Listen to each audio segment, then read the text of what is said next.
सूरत में पहला श्री राम राज्य उत्सव मेला एक भव्य और अनूठा आयोजन है जिसमें अयोध्या मंदिर की झलक, सवारी, खरीदारी और खान पान का आनंद लिया जा सकेगा। यह मेला 15 अक्टूबर को शाम 4 बजे वनिता विश्राम मैदान में आयोजित होगा। यह श्री राम के जीवन और संस्कृति का उत्सव मनाने का एक अद्भुत अवसर है जिसमें भक्ति, संस्कृति और आनंद का अनुभव होगा और बड़ी संख्या में लोगों के इसमें शामिल होने की उम्मीद है। सूरत के लोगों के लिए यह एक अविस्मरणीय अनुभव होगा जिसमें वे श्री राम की महिमा को करीब से देख सकेंगे और उनके जीवन से प्रेरणा प्राप्त कर सकेंगे। यह मेला सूरतवासियों के लिए एक अनूठा और भव्य अनुभव होगा जिसमें उन्हें श्री राम की संस्कृति और भक्ति का आनंद लेने का अवसर मिलेगा। सूरत में इस वर्ष के वनिता विश्राम मेले में भगवान श्री राम के जीवन की झलक, वनिता विश्राम मेले के प्रवेश द्वार को एक विशाल अयोध्या नगरी की तरह सजाया गया है। मेले का आनंद लेने आए सूरतवासियों के लिए मेले में योद्धा की एक झलक, मेले में प्रवेश करते ही भगवान श्री राम की एक झलक, भगवान श्री राम के जन्म से लेकर उनके 14 वर्ष के वनवास और मृत्यु तक की कथा का आयोजन किया गया। मेले में बच्चों के लिए रामायण के विभिन्न अध्यायों को पढ़ने की अच्छी व्यवस्था की गई है। जी, आपનું નામ? બ્રિજેશ પટેલ। આ વખતે મેળામાં કઈ થીમ પર મેળાનું આયોજન કર્યું છે, શું વિશેષતા છે?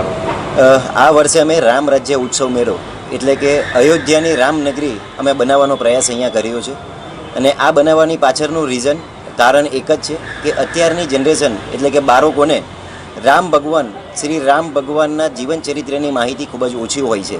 તો અમે એવો પ્રયાસ કર્યો છે કે અત્યારના બાળકો અને સુરતની જનતાને અયોધ્યાના રામ મંદિરના દર્શન કરાવવા અને છોકરાઓને અમે ભગવાનની ઝાંકીઓનો એટલે ભગવાનના જીવન ચરિત્ર પરની ઝાંકીઓ બતાવવાનો પ્રયત્ન કર્યો છે।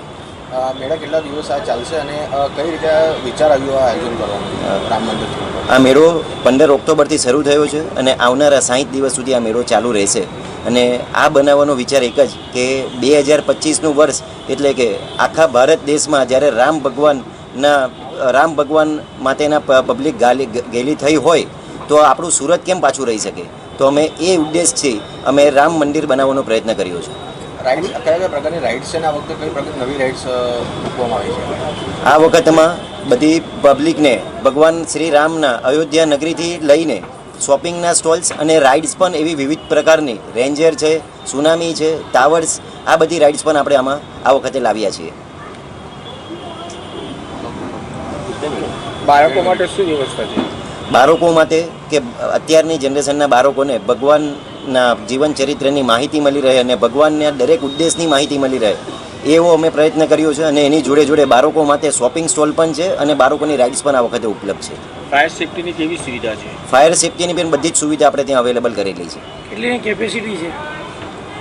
કેપેસિટી મેળામાં એક સાથે 8 થી 10,000 વ્યક્તિ પણ આવી શકે એ રીતની કેપેસિટી આપણે રાખી છે અહીંયા ને પાર્કિંગની પણ ભરપૂર વ્યવસ્થા રાખેલી છે।